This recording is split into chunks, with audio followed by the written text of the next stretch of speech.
Good morning, everyone. My name is Damon Wilson. I'm Executive Vice President here at the Atlantic Council in Washington. Thank you for joining us today for this live webcast from Ukraine, from Kyiv, with Ambassador Oleh Shamshur, a top foreign policy advisor to Vitaliy Klitschko, and a major actor in what's playing out in the events on the ground in Ukraine today. Welcome to our discussion on Ukraine on Fire. We're delighted to have Ambassador Shamshur joining us from Kyiv. He's in his home about a kilometer from the Maidan, where events are unfolding as we speak. We're looking forward today to have a conversation with the ambassador, deal or no deal. Right now, as we speak, the opposition, the protesters on the Maidan, are considering the next steps on the proposition of a way forward that potentially can take Ukraine out of this crisis and avert a civil war from unfolding. The backdrop to our conversation today, whether you're in the United States and Europe and Ukraine itself, you appreciate the magnitude of what's been happening, the magnitude of events. Yesterday, to see over 100 casualties in Kyiv, to see innocent protesters shot by snipers from rooftops, images that are almost unbelievable. Images that we couldn't quite believe would be taking place in Europe, unfolding, sending earthquakes for our entire understanding of what the situation of European security means today. We've never seen this type of violence in Ukraine itself. This is a country of 45 million people, the size of France, on the borders of NATO and the European Union. It matters. The backdrop is also a flurry of diplomacy, as Radek Sikorski, the German foreign minister, Steinmeier, as well as Fabius, the French foreign minister, are in Kiev, joined now by a Russian envoy to help facilitate and encourage the parties to come to an agreement. We've also seen here in the United States President Obama, for the one of the first times, speaking out in a continuous, forceful way on the situation in Ukraine. But as I said, the backdrop for our conversation is the key events playing out on the ground. We're going to turn to Ambassador Oleh Shamshur. Many of you, particularly those of you in Washington, you know this man. You know the impact this man had as he served when he was ambassador to the United States for Ukraine from 2005 to 2010. There's been no other period in U.S.-Ukrainian diplomatic history in which so much has been accomplished, and much is because of the hard work of this individual. It's when Ukraine gained market economy status. The U.S. Congress lifted Jackson-Vanik restrictions. Ukraine moved forward into the WTO, and we established a strategic partnership council with Ukraine, putting on a long-term path our security relationship. He served as deputy foreign minister in Ukraine, and has also served both within the EU institutions and the United Nations institutions for Ukraine. We're delighted now to welcome him as a top advisor to Vitaliy Klitschko. I'm going to turn to Ambassador Shamshur to help set the scene. For those of you following us, feel free to cover these remarks on Twitter. We're on the record. Our hashtag is #ACUkraine, or AC Ukraine. With that, let me turn it over to you, Oleh. We're delighted to have you with us today from Kyiv. Thank you for this invitation and opportunity, and of course, Damon, for this very generous introduction. To make our conversation lively, I would rather speak in my capacity of an analyst, expert, and meaning that my views would be mine own. Well, what I would like to say, and let me start that it would be, I think, appropriate if we start with remembering those people who were killed since the start of the peaceful protests in Ukraine, and the figure is well over 100 people. Reportedly up to 100 was killed only yesterday. They were killed deliberately, mostly by snipers, so it was a cold-blooded murder.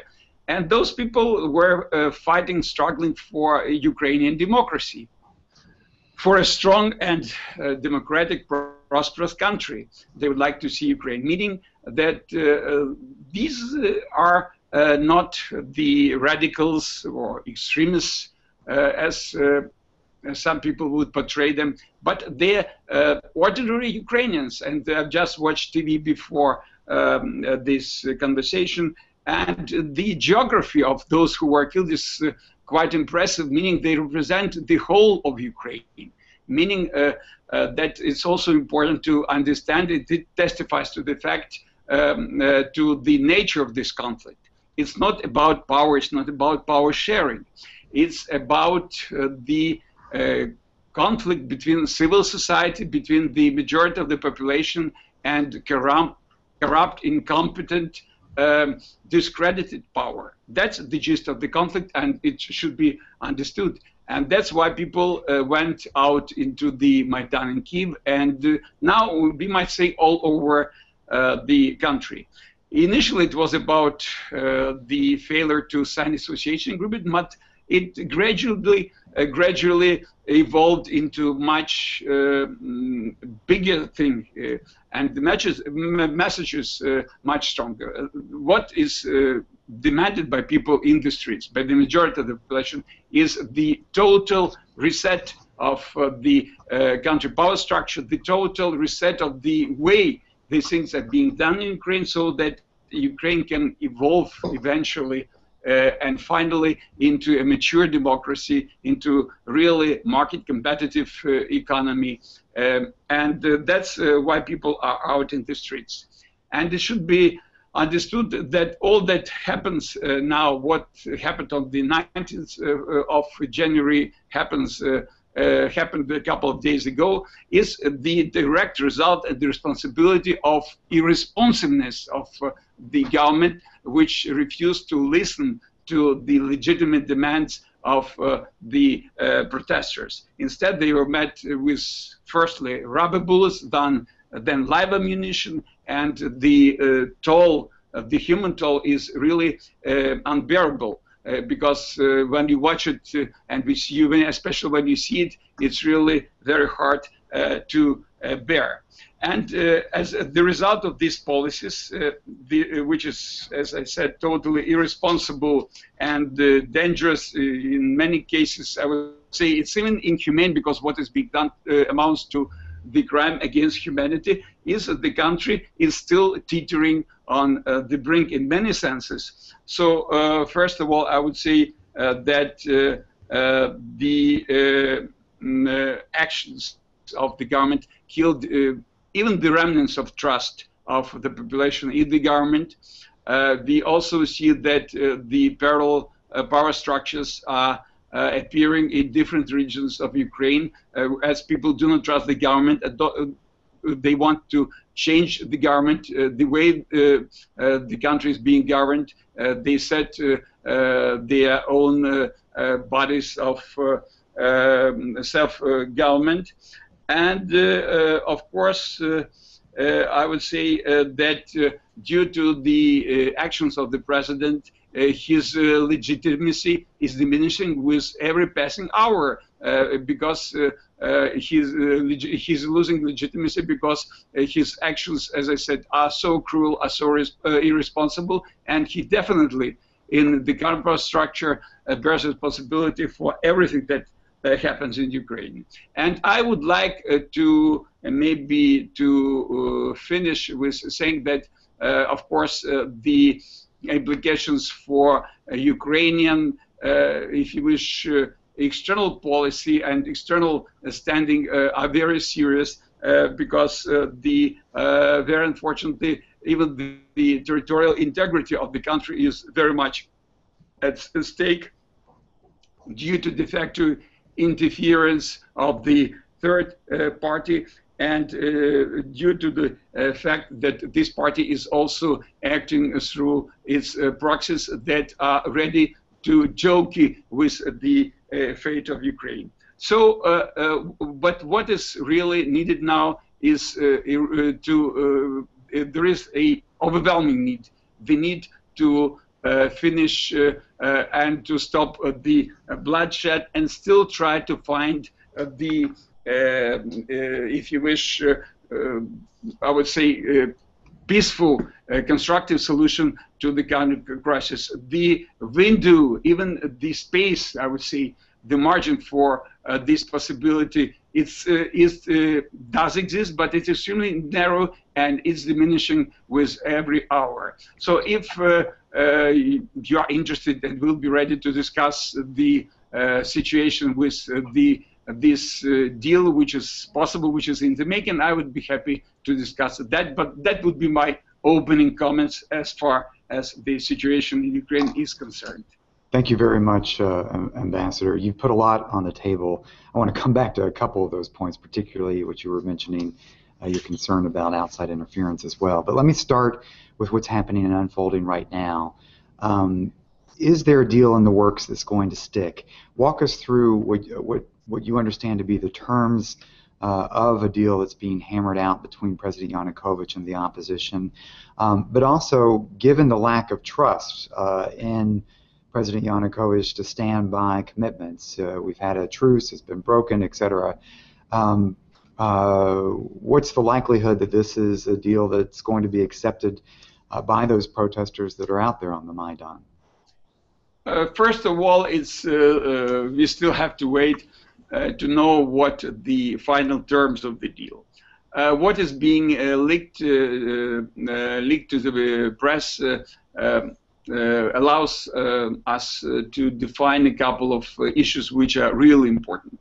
So first of all, that is the return to the Constitution of 2004, which means de facto return to parliamentary presidential republic and limiting the powers of the president. That was demanded by the opposition, by the people in the street for the whole duration of the protest movement in Ukraine. The second point is the agreement of the president for the early election. Although it's still not clear when this election might take place.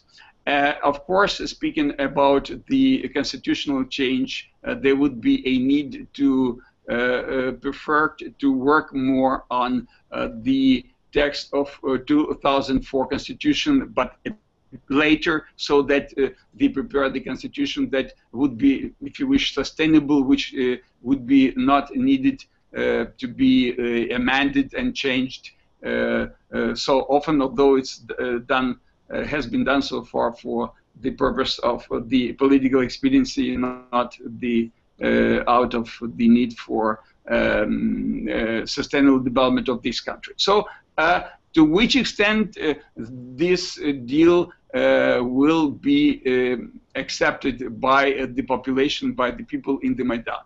So, situation changes each hour.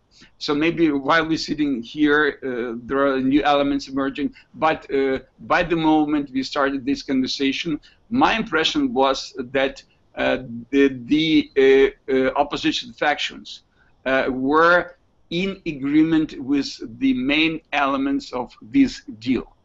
The position of the Council of the Maidan, it's a kind of the umbrella body representing practically all organizations and political forces present in the Maidan. They are not satisfied, first of all, with this vague notion of the earlier preterm election. They firstly calling for the exact date, and secondly, they don't want to have it as late as December.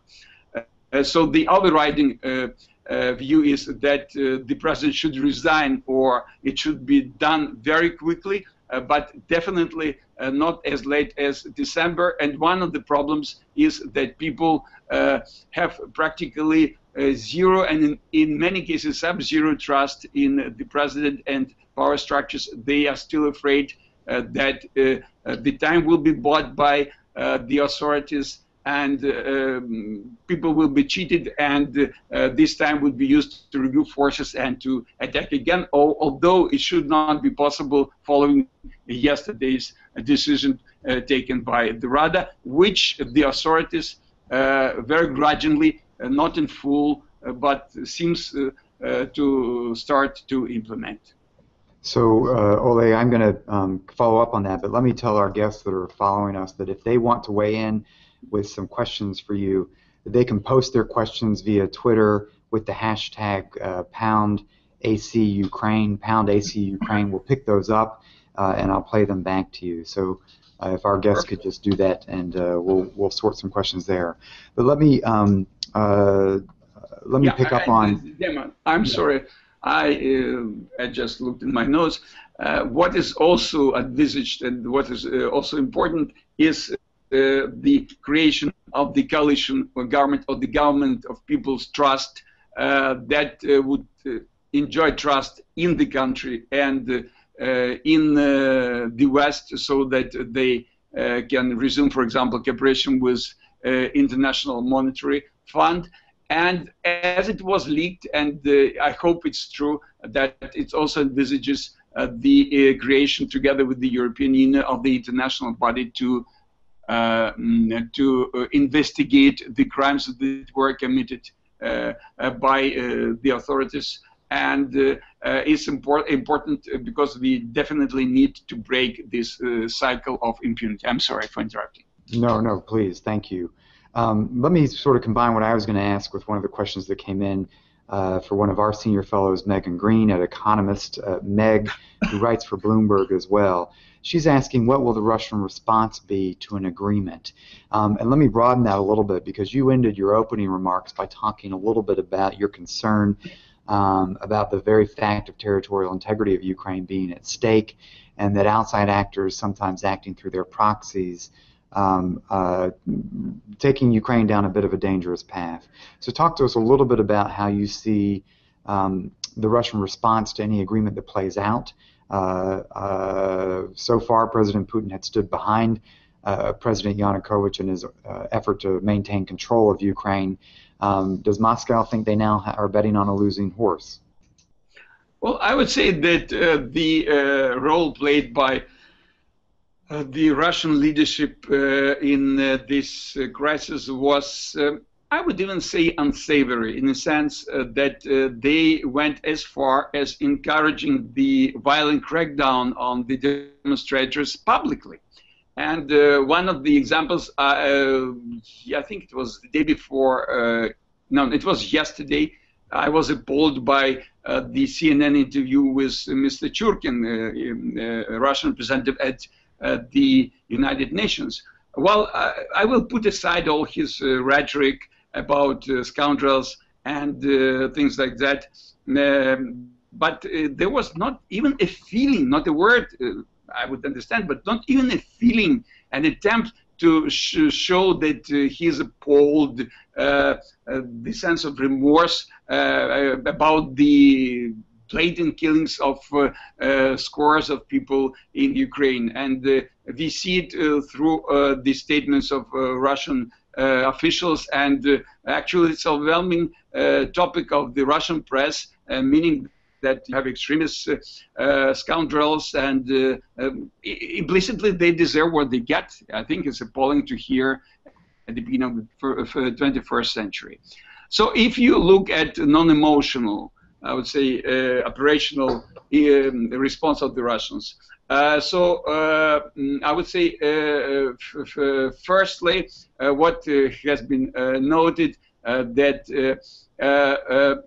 now Russians would say that they will give money only after they know what would be the composition of the government as a result getting out of this crisis. And that's why the second tranche of the Russian money actually is not coming. It's being blocked, it's being held, whatever, but it's not coming. It's also quite telling that Mr. Lukin, who represented Mr. Putin, I presume at President Yanukovych request, being also the party, sort of certifying party to negotiations, he refused to certify, to countersign the document, which is not perfect, but for other reasons. But definitely, I presume for him, it went too far in sort of heeding to the demands of the demonstrator, and it is quite telling. And the areas which we should be watching very carefully now is definitely Crimea. because the statement by the head of the Crimean parliament in Moscow was tantamount to his, well, actually called for separation from Ukraine and joining Russia. Maybe it's not direct quote, but the sense is definitely there. And secondly, some people like Mr. Dobkin in Kyiv, they are again convening the meeting, the Congress of the Regions, with the idea of if democracy wins in Kyiv, they would be trying or at least thinking very seriously about creating a separate state, a crazy state entity in the east and southeast of Ukraine. That's something which should be taken seriously. I do believe that we can still put our house in order ourselves, but these attempts, and especially when they are instigated from the outside or amplified from outside, are extremely dangerous. That's a critical point, Oleh. Thanks for flagging that. Let me turn to the next question from U.S. News and World Report's Paul Shinkman. Paul's asking, what is the mood like on the ground? Does the news of the agreement seem to set the groundwork for ceasefire? We're also getting reports right now that the German, French, and Polish foreign ministers have agreed and have countersigned this deal, if you will. The Paul's question is again back to the mood on the ground, and is there really a climate where this can hold? And is there a climate where a ceasefire can actually hold? We've seen one truce last no more than 10 hours. Well, actually, it would depend on many factors. But first of all, that's the behavior of the president and the government.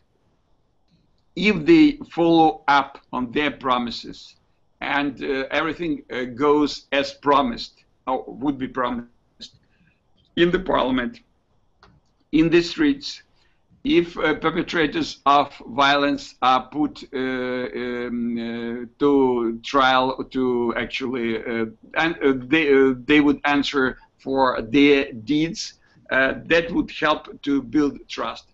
But that's I would say, an extremely long distance to cover for the authorities, because speaking about the climate, so far it's the climate of distrust. And I might be mistaken, that might be my own view, but still I think that people in the Maidan, those who were under fire only this morning, they would demand the immediate resignation of the president. The question is whether the leaders of the opposition parties would be able to persuade them to accept the deal. That's the issue of their political skills, if you wish. And of course, it might hold if the government and the authorities follow up and respect the agreements, and if they do not play tricks again. Especially, I think it can be a kind of the match in the power keg if they again resort to violence. Even one case of, for example, sniper shooting can lead to explosion, which would derail the whole process. And in this case, and as in other cases, the government would to blame itself for that, no one else. So let me turn to the issue of Western engagement. We've seen in the run-up in the past few days an intensification of an effort both in the United States and with the European Union to announce the imposition of sanctions on targeting individuals with visa restrictions, going after financial assets. The Americans did this first. The Europeans followed up, and the Americans did a second tranche as well this week. We've seen a lot of outreach from Western partners to the Ukrainian security services, to the Ukrainian military. Secretary Hagel was trying to get through to the defense minister again this week without success, as far as I understand. But talk to us a little bit about how you've seen the role and the engagement of the United States in particular, and also the European Union. On the one hand, where you have many in Moscow talking about Western blackmail and Western interference in Ukrainian affairs. But at the same time, you've had other critics saying that the United States and the Europeans have been late to the game or have been too passive in this effort. How have their actions had an impact on the ground? Well, let me start with the second part.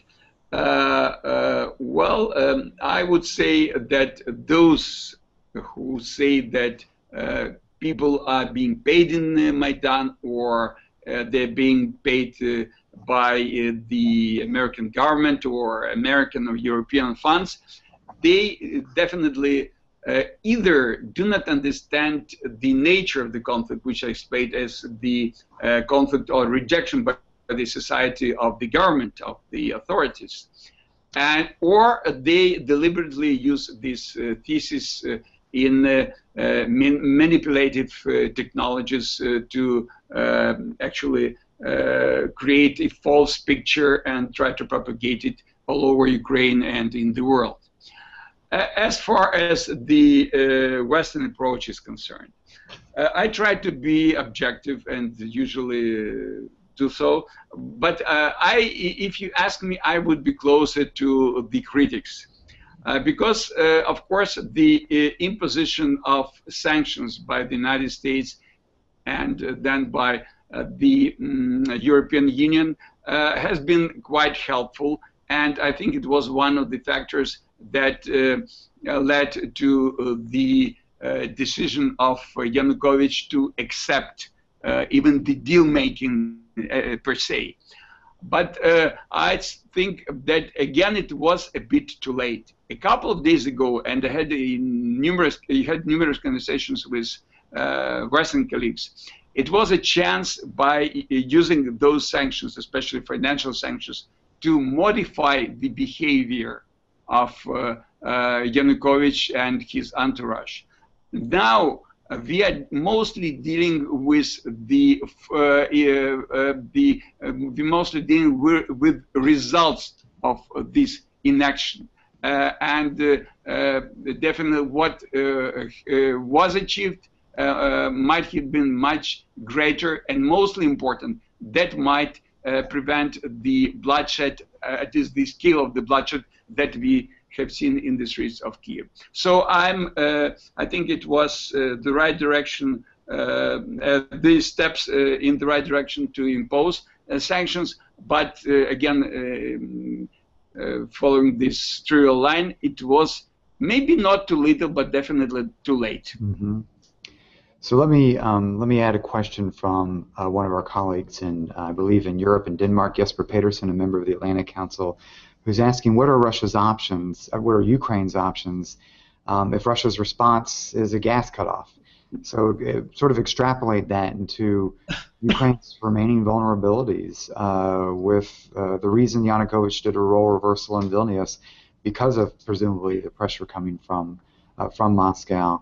What options does Ukraine have given Russian influence, Russian control over your energy supplies and other economic levers? You know, it's actually, first of all, I think it's one of the misconceptions that are very widespread, that Ukraine is so vulnerable and fragile for objective reasons. Definitely not. We are really fragile. I mean, the economy is fragile. The whole state structure is still fragile, immature. But it's not because of that each Ukrainian government was, maybe with some exception of Yushchenko, was trying to strike, although, yeah, maybe still I would revert to every government was trying to have some kind of agreement with Russia, at least on gas, and the overriding, I would say, rationale was that Ukraine is so dependent on the Russian gas. But the truth is that Ukraine not as much dependent on Russian energy sources as people in power or around power were too willing to earn money using this so-called cheap gas. The price of the gas was creating such a margin of profit, that it was like a drug for many people in power, businessmen in Ukraine. And not incidentally, it's only when Russia started to raise the price, we have heard about energy efficiency, energy saving, alternative sources and things like that, which were immediately forgotten after the deal with Russia was signed and this association agreement was jettisoned. By the same token, of course, Russia is playing very aggressively on the Ukrainian economic field, but here, as well as in energy, I would say it's the game which involved, or tango which involved two dancers. And definitely Russia is still dependent on Ukraine in transit of its energy sources. But in terms of economic relations, definitely Ukraine is very important trade and economic partner for Russia. And I would say that Russia suffers from the imposition of those sanctions and shrinking cooperation with Ukraine as well. So the question is not is actually twofold. Firstly, we would definitely and we should build more robust an economy, less dependent on Russia, because it's to some extent a threat to our national security to be so dependent on Russia in energy resources, so dependent economically. And secondly, it's also the matter of political skills in dealing with Russia, and not to. And also the question of not putting a business interest of the group in power over the national interest of Ukraine. So meaning it's difficult, it's hard, but it's doable. And especially if everyone would be ready to suffer, from ordinary citizen to the businessman, maybe they will get less profits, but eventually they would get more competitive, less vulnerable business. So, Oleh, you're a foreign policy advisor, but let me bring you to the politics of the set of issues you were just talking about. We have a question from Doug Redeker, who's now a visiting fellow at the Peterson Institute, but previously was an IMF executive director at the International Monetary Fund. His question is, does the opposition fully accept the reforms that will be required for the IMF program? Are people ready to accept the natural gas, the removal of natural gas subsidies, for example? Frankly speaking, I cannot speak for the opposition or any opposition party, but my impression, I will give you my impression. Of course, there are different views, and people are politicians, meaning that they think about the electoral prospects. But at the same time, I would say, and I would even insist, that there is an understanding of inevitability of the need for the resumption of the IMF cooperation with the IMF, and it also presupposes reforms that you mentioned, the dealing with tariffs issue, and definitely all the parties are supporting the introduction of the program of real, not fake, not declarative reforms that sometimes would call for rather difficult, unpopular solutions. So, of course, the taste of the pudding is in eating, so we shall see afterwards. But at least if we can now speak about the programs, the intentions, definitely there is an understanding that the country is in dire need of real reforms practically across the board. Although some parties definitely on some issues have maybe differing positions, but if you ask me what is the overriding conclusion, yes, they are definitely pro-reform. Let me just remind our guests that are following us to log any questions in on Twitter, in your Twitter feed at #AC Ukraine, #AC Ukraine. Ambassador, the next one is from a graduate student, Daniel Mason, who's asking about reports of whether or not the Ukrainian military would use force against its own people. citing reports, if ordered, Ukraine army would not turn against protesters because of their NATO ambitions. Broaden that out and talk to us a little bit about, we've seen someone you're close to, Vitaliy Klitschko, on the streets addressing police directly themselves, asking them to think about the tough questions of whether to follow orders about the use of force. How has that played out? How much control has President Yanukovych had over the security services in Ukraine? Was there a real risk that the Ukrainian military, we saw these disturbing reports announcing that perhaps from the government that army units would be brought onto the street as part of the anti-terrorist operation. Yet as far as I'm aware, the military has for the most part stayed on the sidelines. Talk a little bit about that and help us understand the dynamic in play. Well, firstly, I think it's necessary to separate law enforcement community from the army. Yes. And we have really absurd situation when we have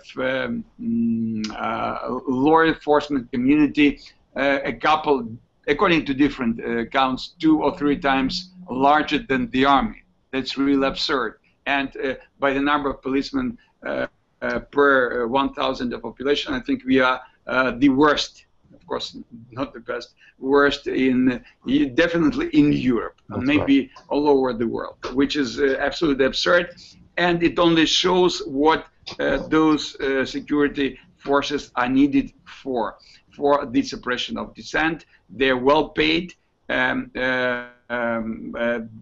better paid than the rest of the police force. I mean special units, and definitely my I would say call would be that these units should be very thoroughly reformed or even disbanded, because I don't see possibility for them being improved using usual mechanisms. Yeah. Speaking about the army, I would say that first of all we should put out the NATO, or trying to be NATO compatible, out of equation in the current case. It's definitely one of the least important factors. At the beginning, the statements of the Minister for Defense, Mr. Lebedev, I would say were either neutral or even encouraging. He promised that the army would stay out of the conflict. But as soon as the conflict was deteriorating and the government was becoming more and more fragile, I presume he was coming under increasing pressure that the army should at some point be available, at least, for the suppression of the protest movement. And I cannot speculate what was his personal attitude, but as I always say, life is about choices. So if he's chosen under the circumstances to be still the Minister of Defense and do the things he did recently, then the responsibility is his. And there were some troubling signs that there were at least plans to get army involved into the internal conflicts. For example, the movement of a couple of still operational units of the Ukrainian army, special forces also near Kyiv, which is a bad sign. Also some noises coming from the minister, statements coming from the minister, from the ministry staff were extremely disturbing. And recently we had 2 stepping down of the top brass, the chief of staff and his deputy. And the reason why they stepped down was exactly they didn't want to participate in army being involved in this internal conflict. So I'm not sure that the army, not the security forces, would have obeyed the orders or would obey the orders. God forbid, but everything still can happen. But I have no doubt that the willingness of the minister and the top brass to do that is there. I want to be mistaken, but I'm afraid I'm correct in this assessment. I have to say, from a Washington's perch, to both see, in the midst of this crisis, to see the sacking and the resignation of the chief of the armed forces is combined with Secretary Hagel's inability to get through to with have his access. counterpart caused quite a bit of concern here, Oleh, as you well know. Some folks are joining through the course of this, so let me just remind folks, hashtag AC Ukraine, pound AC Ukraine. Steve Levine from Courts, glad you're watching. He joined a little bit later. You addressed this a little bit, but he's asking, do you think this deal will be accepted by the street? So let me couple that with another question that sort of expand that from Garrett Corey, who's asked, Mr. Ambassador, how confident is the opposition that places like Lviv that declared political autonomy will accept the agreement? So you did talk a little bit at the beginnings about the dynamic of perhaps those protesters on the Maidan insisting on Yanukovych's immediate resignation rather than a deal that would allow him to remain as president through December or so. So that gets a little bit at Steve's question, but to expand that a little bit to this is an issue in oblasts and regions all across Ukraine. How does anybody bring back a sense of unity and common direction on the way forward? And is a deal that the opposition will agree to in Kyiv, does that hold in many of the regions, the oblasts, that have really stood up and resisted central rule over the past couple of weeks? Yeah, so let me maybe answer a bit, at least in different words compared to what I said before, not to repeat myself. 100%. But I would say that first of all, definitely we are not speaking about the autonomy of any region so far. And what was happening in Lviv and other regions was simply the result of irresponsiveness, the lack of response on the part of the government, its responsibility.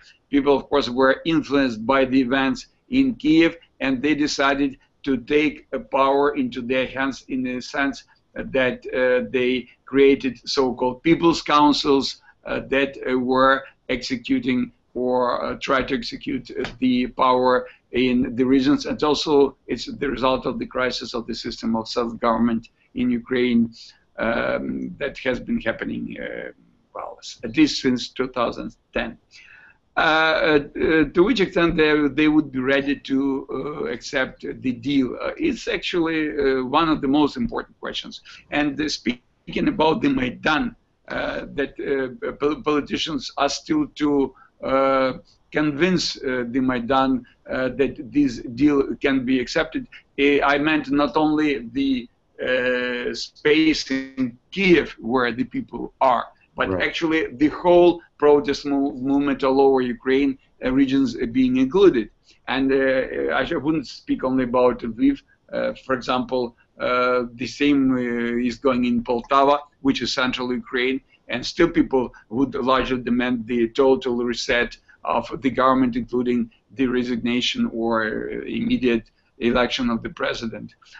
So that's still the decision and the task for the opposition to perform. But the acceptance of the deal, I think, would be, I would separate into parts. First part, the deal per se, as it is written, to which extent it will be convincing for the people in the Maidan in its final form. And secondly, it may be even more important how it will be implemented. If it is implemented bona fide, yeah, then it might be accepted. If people see that the government starts playing tricks again, and especially if there is occurrence of new violence, especially that violence, that it can fall apart. Yep. Let me turn to a couple of things here, Ambassador. We've got a few minutes left. I can work in a few more questions here, but Eric Morath from the Wall Street Journal, how would you approach this? He's asking, where can Ukraine turn for support if not the IMF and not Russia? How does Ukraine get out of this economic trap without being utterly dependent on one or the other? How would you address that? And then I'll come back to a related question on that as well, but let me leave that one for you first. Well, I would say that I think it's absolutely abnormal that after 22 years of independence, actually even I would say even more this year it will be 23. Actually, Ukraine is so dependent on external factors, on its close or not so close neighbors, and especially in dire need for financial resources. It only shows that there is there were the reforms and the actions and the problems that were piling up for those almost 23 years and were not resolved. And that's now we reap the results of this unwillingness to address the issues and to take unpopular tough decisions. Having said that, at the same time, we should be looking at reality. So I wouldn't shun the notion of making the choice. Of course, Ukraine is to make the choice where it would like to be and which kind of the internal and economic model it would like to follow. And this is the price definitely set by Russia very explicitly, and definitely I think it's the road to nowhere.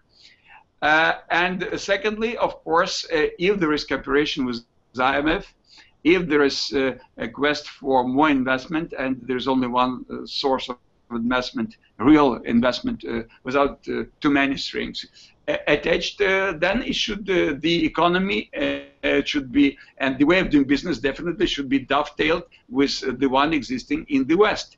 And the choice is stark. Definitely, we wouldn't like to make this choice so stark, and would like to have still normal relations with Russia, including economic relations. But I'm sorry, that's not the question for us, even not for the present leadership. It's the question for Russia, whether they are ready to build this kind of relationship, or still they will be living in the world of phobias and fantasies of the neo-Soviet kind. So let me pick up on that and ask a couple of questions. One from Joseph, I believe, in France, and from Cassandra Lewis here in Washington, sort of related to that. Can we assume that Moscow will use financial and economic leverage to back a preferred candidate, perhaps an Eastern candidate, going into the presidential election? And the other angle of that is what Russian influence can we expect to see in order to keep Yanukovych in power? Will they move on? We've seen Putin actually campaign in Ukraine before in previous presidential elections. Actually, those questions are very interesting. And here, again, I would stress that I give you absolutely personal opinion. Yes. So my opinion is that Putin and his entourage, they are losing patience and trust in Yanukovych as well, as soon as he is not able to fix the problem the Moscow way. And I presume they're intelligent enough, and they are, to understand that after this crisis, he stands absolutely no chance to win the election. Either snap election, and I presume that now we'll be talking only about early snap election. And that's why I do not think that they would be sticking with this candidate for the election period and for election, although I presume he satisfies them to the extent and because they know how to handle him.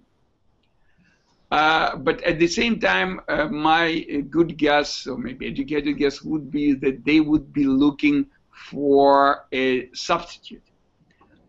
Whom they would choose is still an open question. But I have no doubt that this search would be extremely intensive. But on the other hand, I think that one of the unwanted results of the protest movement for Putin is that the sentiment against his countries or his personal interference with Ukrainian affairs, although it cannot be corroborated, I mean, not everything can be corroborated, but we understand what is going on, that the sentiment is so strong that is definitely even stronger than it was before, that creates a major problem. They would create a major problem for any overtly pro-Russian candidate in Ukrainian politics.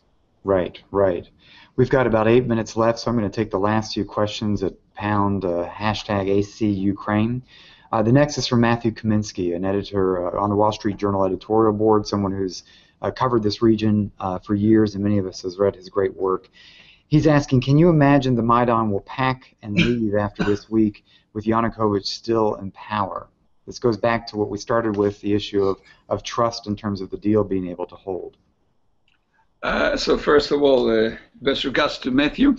I would say that it's still not clear. Again, as I said, it depends what kind of the final deal we will see, how it will be explained and sort of promoted by the opposition leaders, and most importantly, how it will be implemented.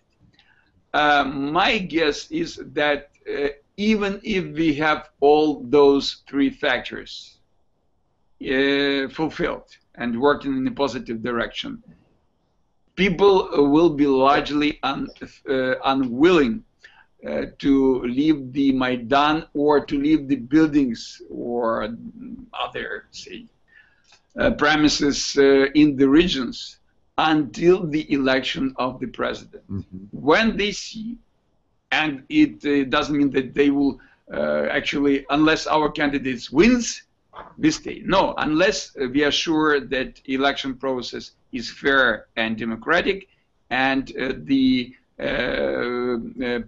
president elected in a real and fair competition. When they see that the country has started to change, then I presume they would definitely leave. But until that moment, they would try to keep their presence known this way or the other. Right. This story is not over. It's not over. Yeah, I cannot say that even I'm afraid. That's the reality. It's not definitely not over. Right. Let me group a couple of questions here. One from Salome Saliashvili at Urban Institute, asking, going back to where this all began at the Vilnius Summit. So the Eastern Partnership Summit that took place in Vilnius in November. So when will Ukraine get to sign the agreement? Considering today's chaos, will there be an association agreement in the cards in the near term as part of this deal? And connected to that, another question coming in from Jesper Peterson again. How does what's played out in Ukraine, what's the potential for this instability spilling over into neighbors, whether Belarus to the north, demonstration effect of what's happened in Maidan, or Moldova, Georgia, the two countries that actually defied Moscow's pressure and went ahead and signed in Vilnius?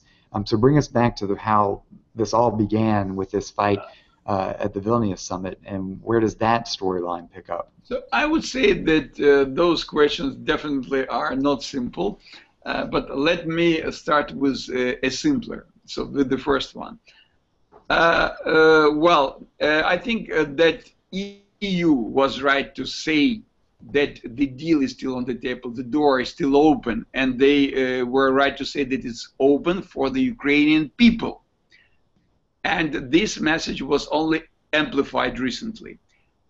Any deal is possible only with the formation of the pro-reform government of the National Trust. There are different ways how it can be formed, and different, say, reservations about that process, but that's something that will be decided and happening in the days to come. But let's suppose we have the pro-reform, the government of the National Trust, which delivers upon the promises of reform. I think that would open the way for signing of the agreement. But of course, in this equation, we should be putting Russia, because the deal with Russia was so structured that even for the most pro-reform, government which would be prone to take some bold steps, it would be extremely difficult to extricate itself from this deal. So definitely Russia would be trying to put as much sand in our bearings, in this case, as possible. So meaning, but having said that, I still rate the chances for the signing of the association agreement by this government rather high. So it's possible, but it's possible by the new government, the government that would be trusted in Ukraine and in the West. The second issue about the spillover, actually it's a multifaceted issue.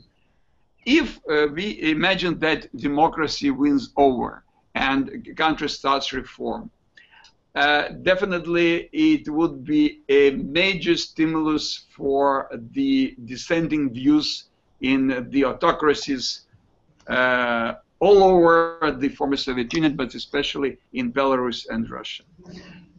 If the dissent is crushed, which is now less likely, or I would say more unlikely than likely, definitely it would reinforce autocratic tendencies. But it's still a very long way to cover, because what is really appalling, that not only the Russian media, not only the Russian government, but majority of the Russians, at least of those I'm speaking to or my friends speaking to, they really think that it's the attempt to overthrow the government, that those are extremists, extreme nationalists, and things like that. So meaning the effect would be, but definitely not going to be immediate. It can be a possibility also for positive effect for countries like Moldova and Georgia. Let me put the internal politics aside, but if we manage, and if we manage to put the country back on the European integration track, that would be also a huge reinforcement of pro-European forces in those two countries. And quite the opposite, if Russia succeeds, yeah, that would be also a major setback, at least in the making, for those countries. So for those interested in the spillover effect, if you will, and the impact of what's happening in Ukraine on the countries of the region, you can come back and join us at the Atlantic Council on Tuesday, next Tuesday at 5 o'clock, February 25th. We're hosting the Prime Minister of Georgia here at the Atlantic Council. We'll live stream that as well. If you're in Washington, you can join us here at the Atlantic Council for a conversation about what this in Ukraine means for a country like Georgia. A week later, on March 3rd, Monday, March 3rd at 5 o'clock, we'll have the Prime Minister of Moldova, Yulia Tymoshenko, here as well for both a public event, a live streamed event. So we're going to continue this conversation about what's happening in Europe's East. Ambassador, we have hit the witching hour. As we close out, I'm going to throw in one last quick question. Steve Levine came back from courts to say no one's talked about Yulia Tymoshenko in any of this, and how does she factor in any deal? What's the future for her? So, in a brief answer, if you could just close out on a little bit of a thought on where former Prime Minister Tymoshenko is sitting in prison in Kharkiv, how her future is impacted by the course of what's playing out in Kyiv today. Well, it's a very difficult question. I don't think that she was a factor in the deal making. At the same time, I presume the possibility of the deal opens or widens the possibility for resolving her issue as well, because otherwise she would stay in prison as long as it pleases Mr. Yanukovych. Now there is a window of opportunity. How it will play out, it's difficult to say. I presume now it's too early. Oleh, Mr. Ambassador, let me thank you so much for taking some valuable time out of your schedule, given what's playing out in Kyiv today. You have been such an important actor in the relationship between your country and the United States throughout the years. We know how much you're doing behind the scenes now in Ukraine. Thank you for this conversation. You've given us some tremendous insights and some things to think about. And for all of us working here at the Atlantic Council, We look forward to continuing to work with you on how do you actually get on back on track. The immediate diplomacy is about averting conflict, averting a civil war. But what we're all aimed at is how do you get on track about restoring the possibility, the option of a European future for a democratic Ukraine. So we look forward to having you here in Washington when you come back and to staying in touch with you. But again, thank you so much. It was a pleasure to be with you, and it's a pleasure to work with the Atlantic Council. I also appreciate my cooperation with you. All right. Good evening. Good evening, Mr. Ambassador. And thank you to all of our guests who have joined us online and for your coverage on Twitter. We didn't get to all of your questions, but thanks for asking a terrific set of questions.